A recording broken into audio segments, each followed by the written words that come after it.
Good morning, good afternoon, and good evening, of course, depending on when you are viewing us. Welcome to Around Town with Dave Walsh, and I am your host, Dave Walsh. Our show covers the great events and happenings in the town of Stoughton, and the folks who make those happenings happen. Today, I'm excited to have with us, starting on my very far left here, Dr. Joe Baeta, the superintendent of schools. Next to him is Katherine Weiss, chair of the school committee. I have the Wilkins School principal, Katie Monahan, and the South School principal, Jake Dore. Sorry about that. So welcome to the show. Thanks for having us. Great, I'm glad to have you on. So I guess what I usually like to do is I'd like to start off with introductions. So if you could, Sav, you want to start on with Sure. you? Joe Baeta, superintendent of Stoughton Public Schools. Been here for the last 16 months or so. I can't remember now. And I also reside in the community. Katherine Weiss, chair of the school committee, and I'm also a parent of elementary school students in Stoughton.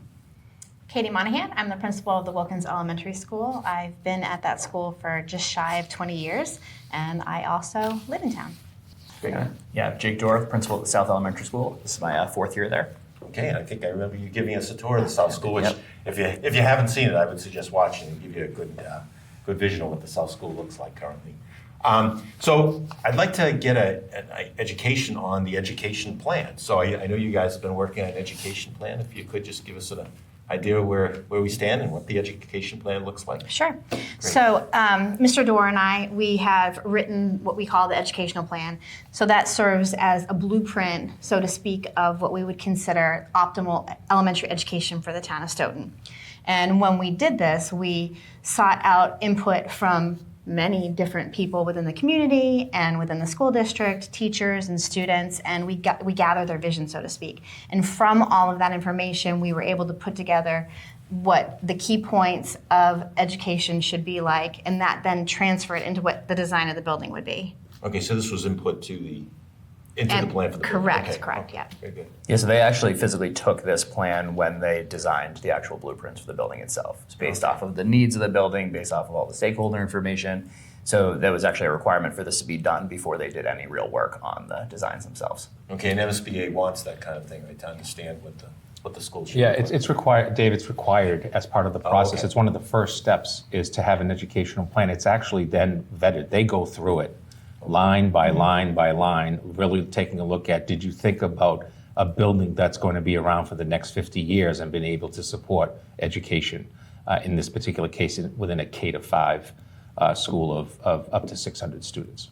Okay, so they ask questions based on what the plan comes forward. Even when I was coming in, the questions were still being asked in 2023, and the plan as a draft had already been written, gone through all kinds of processes, but they were still asking more questions about how come this and not this, and so on and so forth. Okay, is there any parts of the plan you'd like to highlight or discuss? Or Yeah, definitely. I think that there were some themes or some common threads that came out when we were talking to all the different people when we wrote the educational plan. Specifically, one of the big things that kept coming up over and over again was this idea for wanting a centralized learning space for students to be able to gather. Right now in our schools, we just don't have a space large enough to be able to accommodate that. So this idea of a centralized learning commons at the heart of the school was really important to all the different groups of people that we spoke to. And this would allow for like an entire grade to come together for different activities or for grades to work with each other. So I know both of our schools currently right now have a student mentor program. So the kids are partnered up with students in different grades, and we don't have a space for all of them to come together right now. So this would allow for that kind of cross-grade collaboration as well. and how do you figure out how much square footage you need to know what that common space needs to look like? That's very much driven by MSBA. Okay. It's basically, the idea is we never build spaces within the MSBA process that actually puts every single student in the building in one spot. Very rarely does that happen. It's typically, that could happen in the gym, but it typically won't happen in an auditorium, a cafeteria, a library, or a learning commons space. If you take a look at slide 5 as the example of the learning commons and how that came to be, that's really in the traditional pre-21st century, the library, right? But libraries today are no longer just a place to grab a book and sit down. They're very much project-based, presentation-based, and so this space, and a lot of people have questioned, well, why do we need the staircase? that's so wide and so on. Well, that's a sitting space also, right? And there's a screen on the other side that you can pull down and you can have a presentation by an outside educational group and so on. And so you have the collaboration spaces as well. I think that's on slide 7. Dr. B, before you move on, I think just one thing back on that slide 5, one of the things we designed about the building was those staircases there are actually right next to where the bus exit is. Right. So you have that opportunity to like get all the kids that are on the bus and have them in one location instead of bringing them throughout the building. Sorry. And the wider stairs probably help with to come running down when it's Yes, you actually had part of those stairs that were sitting, and then part of those stairs that are actually able to be walked up. So if you wanted to have a meeting of your entire 5th grade class, let's say, which, you know, in a building like this is going to be, you know, X number of students, you can put them together in that space and have that meeting an opportunity to come together and talk about anything from something that's going on well to something that needs to improve, and all the students need to hear the same comment. And I think the other part is that's not going to be how most people see an elementary school, because we didn't live that. right. So remember, this is about building into the 21st century. As I always say, Dave, we're on year 25 of that century. So we're 25 years in, and we're establishing a place that's going to be here for at least 50 years. And so the educational goals and the plan have to outline that. I think that's a really good point, Dr. B. I think that, you know, everyone has this assumption that because they were in school, that they understand how schools run and how they operate and the way kids learn. And, you know, very simply put, kids do not learn the same today as they learned even 10 years ago. And so when we're planning for a building that would accommodate the different kinds of learning that's happening right now, we have to take that into consideration. And so that also comes into, we talking about slide 7, with the different collaboration spaces. Students now, I mean, they work together, they collaborate, they brainstorm, they execute, they go through the whole design process. That's a huge part of what they do, and that doesn't happen as effectively when we don't have different places for students to break out and to actually do that learning. And I think, too, on top of that, too, if you look at slide 6, we talked about this idea of communities within the building, and we really, it's a lot of what we heard from stakeholders as well, both teachers and families and kids, was this idea of like everyone being together in a space, all the 2nd grade classes being together, all the 3rd grade classes being together, those breakout spaces being included there, your different classrooms for special education or English language learning being included in those spaces as well. So you're not traveling, in the case of the Wilkins in the South, throughout the entire building to go to different elements of your educational day. So that's kind of interesting. So these common areas kind of raise the next question, because I've heard this discussion about, you know, you're not going to gain any more classrooms from what we have today, and you've got these new common spaces. And can you address that? Because it seems to me that you get all these common spaces, but yet, you know, I know that question's come up. So is there? So I think collaboration and project-based learning and the way we're teaching kids today is not in a row, 5 in a row, 4 deep. You know, most of us that are listening to this, that's what we lived. Yeah, you know, I always think of this as education finally getting to what big business has been doing for a long time. I mean, what did Google do 20 years ago? 20 years ago now. Yeah. They basically said, no, we're dumping these small cubicles and we're going to have open spaces because we need people to collaborate with each other. And we know COVID took that for a little bit of a curveball, but in education, that's where we're going as well. And any of us who have children in college, that's where they are now. It's all about collaboration spaces. They have to rent out collaboration, you know, sign up for collaboration spaces in the library, because those libraries weren't built for those types of spaces like this would be. And you'll note on one of the, I think it was number 7, you'll note that the spaces that we're putting here are not new to education. Right on the bottom left-hand side of the first of that slide, Ann T. Duffney Elementary School. This is a concept that's taken from another elementary school. So for those who think, you know, we're creating this Taj Mahal and it's too big and so on and so forth, we are actually utilizing information of 21st century schools that have already been built, that are being successful. We actually visited them before I came here. People were out visiting them and getting ideas, like the staircase and all of that. And so the idea is build it for the 21st century and for 50 years. Keep that in mind as you're considering how you're going to decide on this. Can I add, we're doing a lot of this in the high school. The high school building has this. And that's some of the feedback from the school committee that we get from our student advisory is that they really love and they use heavily these collaboration spaces. They're really excited about the project-based learning that they can do. They're excited about being able to translate into business, into college. So this is something that's already going on in Stoughton, and being able to continue that from elementary through high school to whatever post-secondary plans these students have is really exciting. Yeah, and it sounds like it's actually beyond just Stoughton. It sounds like this is the wave that people are going with this collaboration space. I mean, and honestly, it's part of the standards. We have to teach students how to work together. So, I mean, at the core of it, I mean, it's what we're required to do, and we're obligated to prepare them for careers in college. So, if this is the way they're expected to learn and to work after their time in Stoughton, then this makes sense. Katie, you mentioned a really good point about getting them together to collaborate. It's not just collaborate as in learning, it's collaborate as in the Correct. social Right. adjusting. So that's a really good point. You gonna say something, Jake? I didn't mean to. Well, no, that's fine. I think going back to Catherine's point about the spaces that the high school has, one of the other things we really heard heavily that people wanted to see in this new design was the community spaces. So slide 4 was one of the bigger, efforts we put in, which was around like having an appropriately sized gym, having an appropriately sized cafetorium, which included appropriate spaces for performances, for theater, for the band program we're super proud of here in Stoughton, and having those spaces that make sense. Again, one of the things at the Wilkins in the South that we don't have is appropriate spaces. We don't have a full-size basketball court. We do not have a cafeteria that can house more than a grade and a half to 2 grades at a time. Like, those spaces make sense with the large enrollments that we're seeing in schools, and they just make sense for bringing things up to the level they have to be with.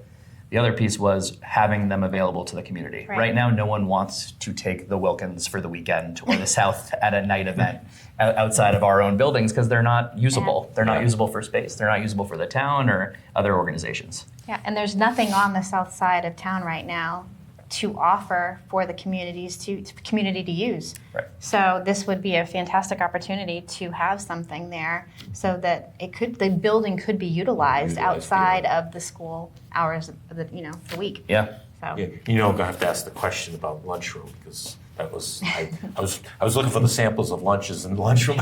No, will there be multiple lunch times? Based on this.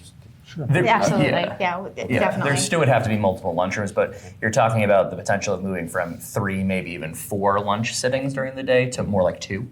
And it'd be more appropriately sized for kids, having setups that are, right now we have like long table situations, maybe going into more circle seating and things that like you would see on college campuses and that would foster more community than we currently have. And I think one of the exciting things too is that this one also has a quiet corner for those students who need a quieter space to eat during lunch. The stimulation of that large classroom is too much, or that large space is too much. So there's a lot of thought given to how different needs are going to be addressed and can be. It's something I wouldn't have thought of. So that's it. Well, one of I think Katherine hits on a great point, right? Yeah. When we think about students who have or need a quiet space, that can happen to any child at any point during their elementary career. You could be born with a situation where you need the quiet space, or you could have a social, emotional, behavioral issue where you need the quiet space. So now you're building a building that has that built in as part of it. There are plenty of kids who want to sit in a quiet space while they're having their lunch. They want to converse quietly or not converse at all. Right. And they want their own free time, if you will. They get their 25 minutes to themselves to do what they want to do. So we're thinking 50 years. Yeah. That's the key thing I keep pushing on everyone is we're not thinking about a school that in a year from now, or once it's built and open, that, oh my goodness, we didn't do this for the next 50 years. Yeah. So, and I really appreciate that. And the plan here, where's this plan stand? Is this plan solidified now? Okay, so it's been solidified. Yeah, it's solidified. It is the approved MSBA by the board of the MSBA, the executive board, which is part of the process. This is what it would look like. This has been their own architects, their own folks have reviewed it and said, this is exactly what MSBA thinks should be a 50-year plan for education if the taxpayers, through the 1 cent tax that comes off the taxes is going to be used for. Okay. Yeah, and I guess the other question I was going to ask is, I know when we toured the Dore School, which I thought was a great tour, is they had the graduation thing where you move up in a floor. Is that kind of concept in this plan as well? Well, this concept is really starting with the idea of where does a kindergarten and first grader belong versus an older student. So we're Okay. keeping the younger kids on the first floor and the older kids on the top floor. And really that has a lot to do with, again, the educational study.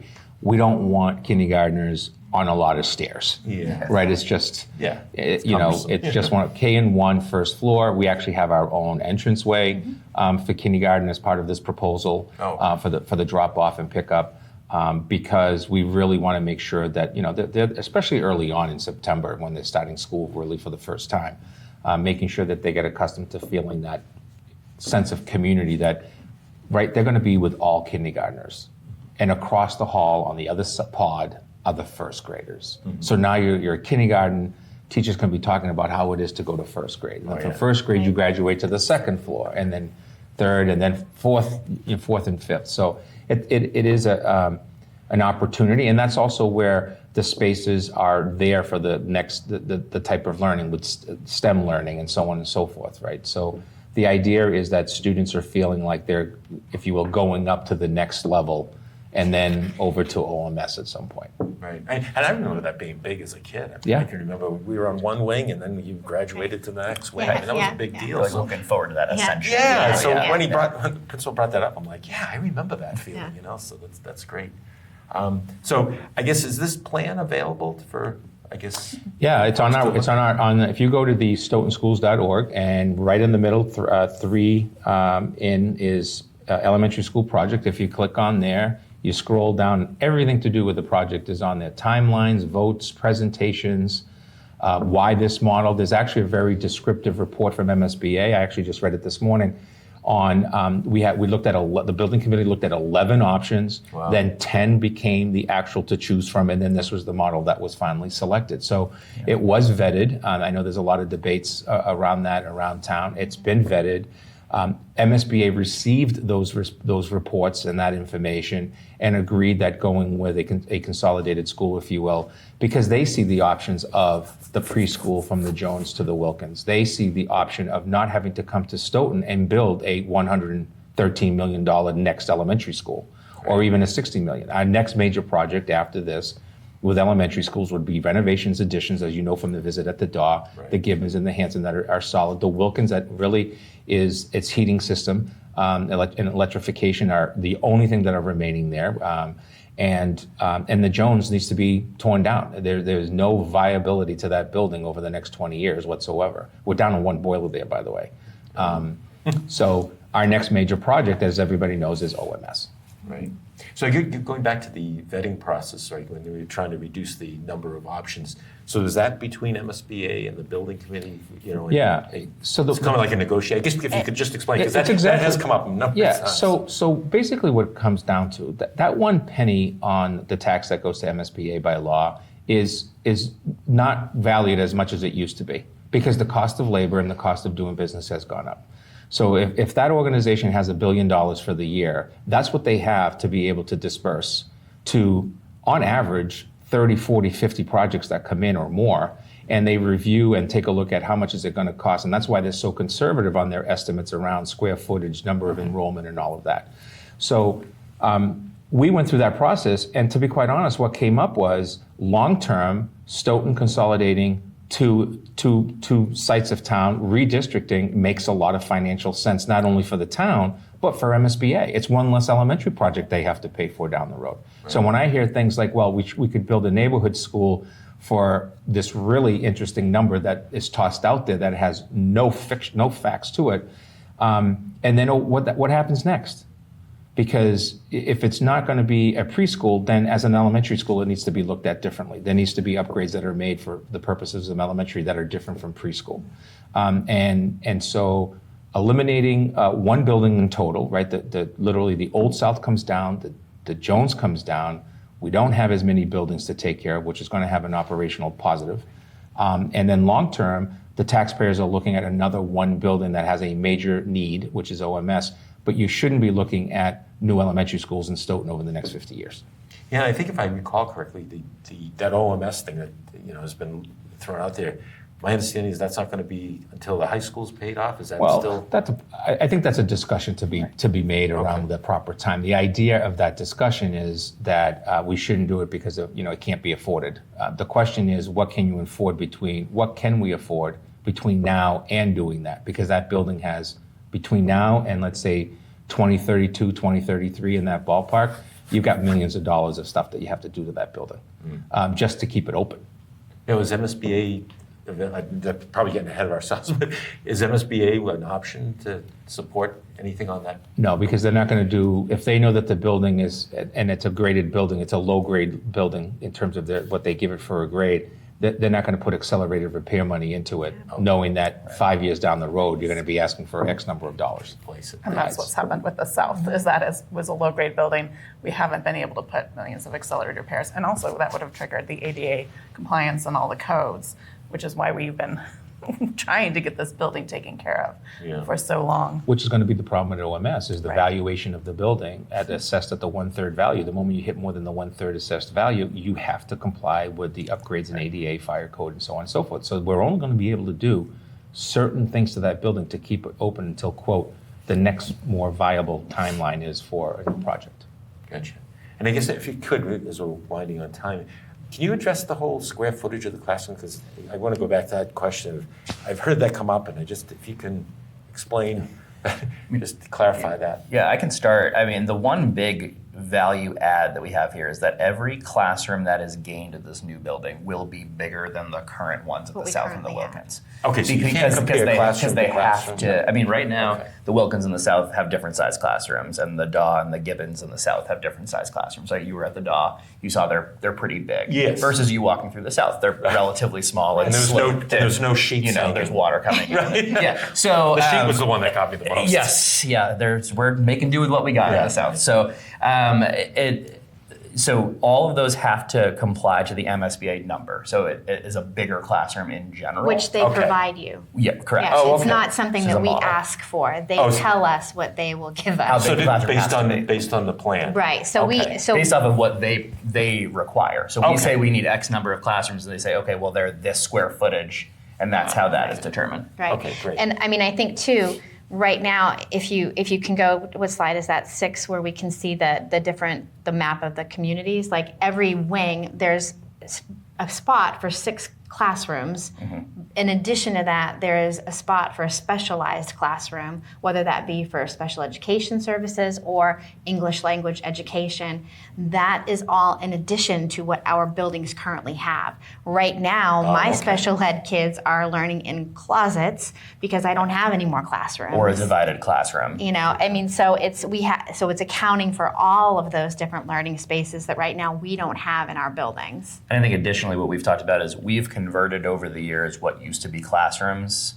Like music would be in what was a classroom. Now we can't even do that. We've had to give it back to be a classroom, and then now music is on a stage or on a cart. And so realistically, like we would gain those spaces back in this new building in addition to reclaiming the classrooms we should have already had. So we're actually getting substantially more space. Yeah, that's definitely. And there's potential for moving and reallocating spaces at the other schools and having those schools regain classroom space back that has been converted into other things. Right now, the Hanson script of the library has been converted into classrooms, and there's a potential that we could be able to move some programs around and have them gain a library back. Oh, that's interesting. Yeah, I remember the South School seeing the library in the hallway was just that was an eye opener for me. So, okay.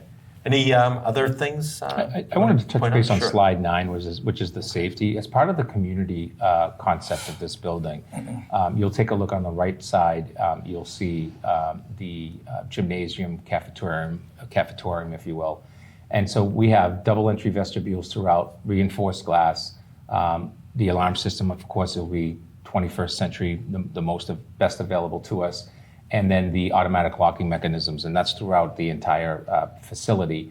And so what's great about a facility like this is, let's just say the always issue of, elections. We can have the elections in the gymnasium with its own entrance, never being able to get into the building whatsoever. It is locked from the rest of the building. And so that to me is a potential positive for something like voting. Or let's just say I wanted to hold an event and in the gymnasium for learning about STEM, and we were going to be using that building. I could close the gymnasium and just have people sign in through the gymnasium door, never even have to enter the building. That's 21st century. That's really, and the reason why is you'll see that if you go to the Dore, you have an inner gym. You got to go through the entrance of the Dore and the Gibbons, right, in order to get to the gym. Right. You are in the building. Yeah. You can go right into a classroom, left down a hall into the gymnasium, but hit the nurse's office, hit the front office, hit a conference room, and all of that on the way down. This building entrance is only from the secured outside into an area like the gym. That's a big thing. I mean, the security piece of that, I don't huge. think that I was totally aware of that. And so I think that's that's part of thinking about where we are as a community. I mean, it was just in the 1990s that we all started to lock doors at schools. Right. Until the 1990s, anybody could walk in and say, "Hi, how you doing?" Your mail person didn't have to hit the button and say, "Can I come in?" UPS didn't hit the button. They just walked in and dropped, "Hey, how you doing?" Right. Today's world's very different. Yeah, no, and it's good to know that this is, like you said, the 21st century, and it's going to, security piece, unfortunately, you do have to think about that. And if So- I want to highlight the STEM lab and the outdoor learning spaces, and these are designed for this building, but it does give us opportunities to incorporate this into the other elementary school buildings. This education plan drives us, as the school committee, the administration, to think about what does elementary education look like at all of our schools. So there will be benefits that trickle out to the other elementary That's a schools. great point, and it's something I think that folks don't see is like, what is the impact for me if my child stays at the Hanson School? Well, the educational plan for us is not to have something happening in one new school that's not happening elsewhere. We're going to have to create our STEM labs if we're doing K to 5 STEM. We're going to have to do outside learning spaces if learning spaces becomes part of our day-to-day curriculum. So, and the reason for that is we want that equity to take place within K to 5, not just because it's a new building. And so that forces us to have to think outside the box about how that's going to happen at the other schools. And you think with this new school, you'd be able to implement that at the other schools to be able to? We feel very strongly not only that we will, but that we must. Yeah. Okay, well, that's good to Yeah. know. Okay, so as we run out of time, appreciate you guys coming on. This was really helpful.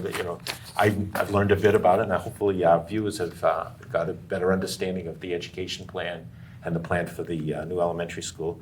So I thank you, Joe, Katherine, Kate, Katie, and Jake for taking the time and joining me today and informing our viewers. And I thank you, the viewers, for tuning in, getting an understanding of the educational plan here in Stoughton.